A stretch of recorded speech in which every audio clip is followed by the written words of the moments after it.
मौजूद हैं मुफ्ती वसीम सादिक साहब। अस्सलाम वालेकुम मुफ्ती साहब, कैसे हैं आप? वालेकुम अस्सलाम वरहमतुल्लाहि वबरकातुहू। अल्लाह का शुक्र, अल्लाह का करम। आप और कैसे बल्कि हैं? माशाल्लाह आप तो उम्र की सआदत हासिल हुई है आपको, जी, तशरीफ़ लाए हैं, बहुत बहुत मुबारक हो। अल्हम्दुलिल्लाह। बहुत ही मुनफरिद और मुख्तलिफ सफ़र होता है ये ज़िंदगी का। जी, जी, अल्हम्दुलिल्लाह, बहुत बेहतरीन और एक रूहानियत और अल्लाह की रहमतों का एक मंज़र वहाँ पर नज़र हाँ, आता है यकीनन, और बड़ी सआदत वाली बात है। बहुत बहुत बहुत बहुत मुबारक हो आपको। खैर मुबारक। मुफ्ती साहब, आज जो हम बात करने जा रहे हैं वो वैसे भी हमारे यहाँ ख़वातीन के हुकूक़ पे बड़ी बात होती है, लेकिन हमारा दीन इस्लाम इस हवाले से बहुत ही रोशन ख़याल है।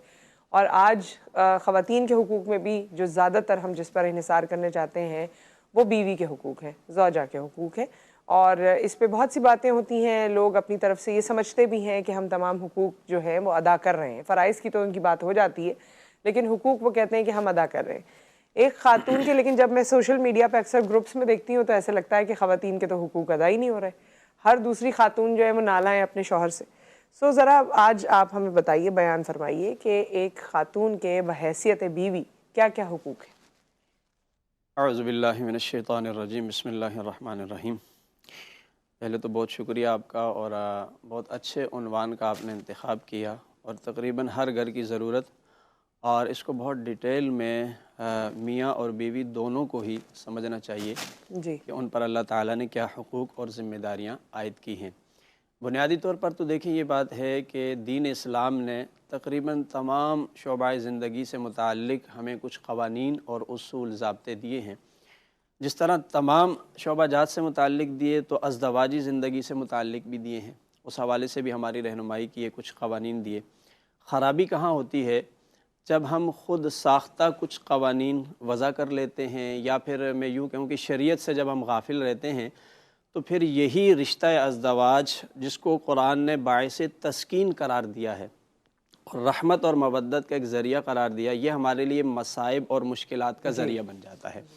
लेकिन निकाह जो है एक ऐसा ज़ाब्ता है जिससे मियाँ और बीवी के दरमियान मोहब्बत का एक मज़बूत रिश्ता कायम होता है, और अल्लाह ताला ने इसको अपनी नेमतों के तौर पर ज़िक्र फरमाया। कुरान में इरशाद रब्बानी है, वमिन आयातिही अन खलक़ लकुम मिन अनफुसिकुम अज़वाजा। फरमाया कि ये अल्लाह की निशानियों में से है कि उसने तुम्हारे लिए एक बीवी को पैदा किया है, लितस्कुनू, ताकि तुम उसके ज़रिए सुकून हासिल करो।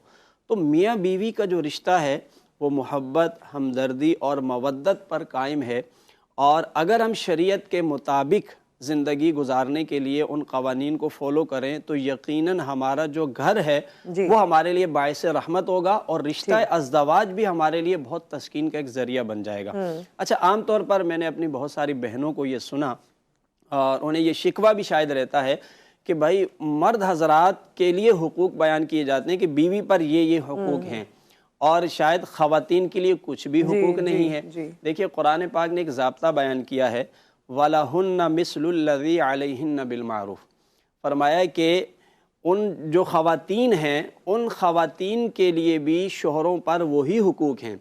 वलहुन्ना मिस्लुल्लज़ी अलैकुम, फरमाया शोहरों, तुम्हारे ऊपर ख़वातीन के भी उसी तरह हुकूक हैं कि जिस तरह ख़वातीन पर तुम्हारे हुकूक हैं, दस्तूर के मुताबिक। गोया कि कुरान ने ये कहा है कि जितने हुकूक शोहर पर हैं, इतने ही हुकूक बीवी पर भी हैं, सही। दोनों इसमें बराबर हैं। अलबत्ता एक फ़र्क कुरान ने किया, वलिर्रिजाल अलैहिन्ना दरजा, फरमाया मर्दों को एक दर्जा फजीलत है। अच्छा, उसकी भी एक वजह है, जी चूँकि मर्द घर का मुंतज़िम है, वो घर का एक रहनुमा है, सरपरस्त है, और उसकी ज़िम्मेदारियाँ ज़्यादा हैं।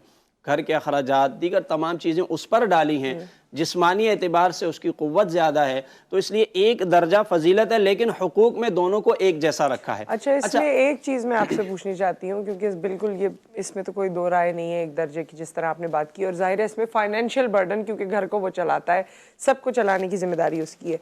मैं उन मर्दों के हवाले से ये सवाल करना चाहती हूँ जिनकी बीवियाँ ही काम करती हैं, मर्द हजरात कोई काम नहीं करते। और जिस तरह हमारे डोमेस्टिक सर्वेंट्स और दीगर और लोगों का भी आपने सुना होगा, बल्कि अब तो ये हर क्लास में ही है कि जो बेगम कमाती है वो भी उसी से ही घर चलता है, या उसी से ही शौहर सारी चीज़ें करता है।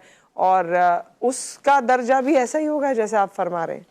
नहीं देखिए मैं, चूँकि ये बात हुकूक में आती है जो आपने कही है, अगर इसको थोड़ा सा मैं डिटेल में तकसीम करके वाज़े कर दूँ तो जी बहुत बात अच्छी तरह समझ में आ जाएगी। دیکھیں کچھ حقوق رشتہ ازدواج کے وہ ہیں جو میاں اور بیوی میں مشترک ہیں، یعنی دونوں پر یکساں ہوں گے۔ ٹھیک ہے۔ اچھا کچھ وہ ہیں جو انفرادی طور پر شوہر پر ہیں، اور کچھ وہ ہیں جو بیوی پر انفرادی طور پر لاگو ہوتے ہیں۔ اب جیسے آپ نے کہا کہ جو بیوی کام کرتی ہے، اب دیکھنا یہ ہے کہ انفرادی طور پر اس میں بیوی کا حق کیا ہے اور شوہر کا کیا ہے۔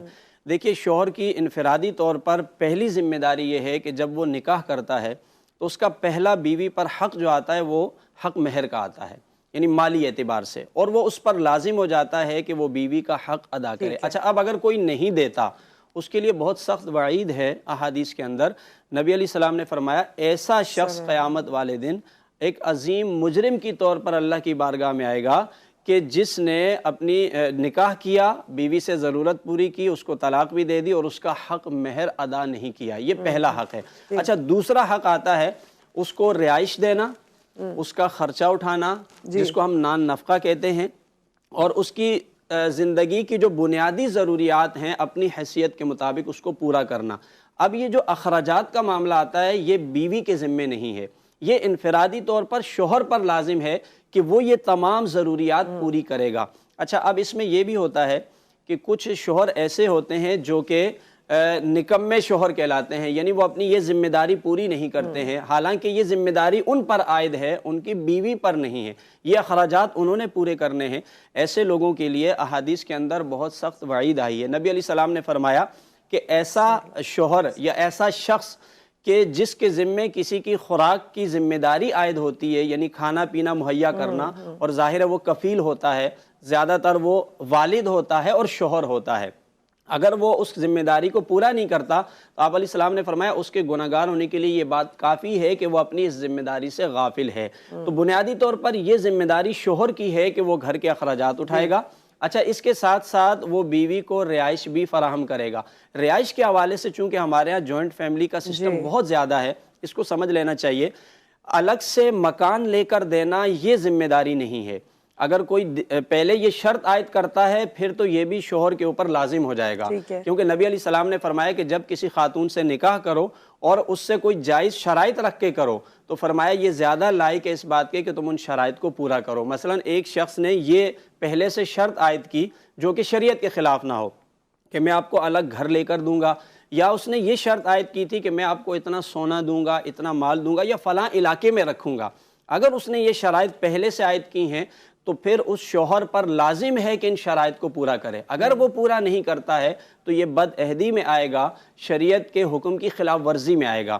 لیکن جہاں جوائنٹ فیملی کا سسٹم ہوتا ہے اور کوئی شرط بھی عائد نہیں کی ہے، وہاں پر شریعت کا حکم یہ ہے کہ وہ وہاں پر اپنی بیوی کو اس گھر کے اندر ایک الگ ایسا کمرہ، اس کے ساتھ کچن، واش روم، جو بنیادی ضرورت ہے وہاں پر فراہم کرے۔ کیونکہ عام طور پر یہ بھی دیکھا گیا ہے جوائنٹ فیملی کی جو خرابیاں ہیں اس میں یہ بھی ہوتا ہے کہ بیوی کو کوئی بھی حصہ مختص نہیں کیا جاتا، جب کوئی لڑائی جھگڑے کی بات آ جاتی ہے اس کی توہین ہوتی رہتی ہے، بار بار اس گھر سے اس کو نکالا جاتا ہے، تو یہ شوہر کی ذمہ داری ہے، یہ والد کی بھی اس کی نہیں ہے کہ شوہر یہ سمجھے کہ میرے والد نے شادی کروائی تو شاید ان کی ذمہ داری ہے، بلکہ شوہر کی ذمہ داری ہے کہ وہ گھر میں الگ ایک مخصوص کمرہ یا جتنی اس کی گنجائش ہے وہ جگہ بیوی کو فراہم کرے گا، اور جہاں وہ اکیلی رہ سکتی ہو، کوئی اسے ڈسٹرب نہ کرتا ہو، یہ بھی شوہر کی ذمہ داریوں میں سے آتا ہے۔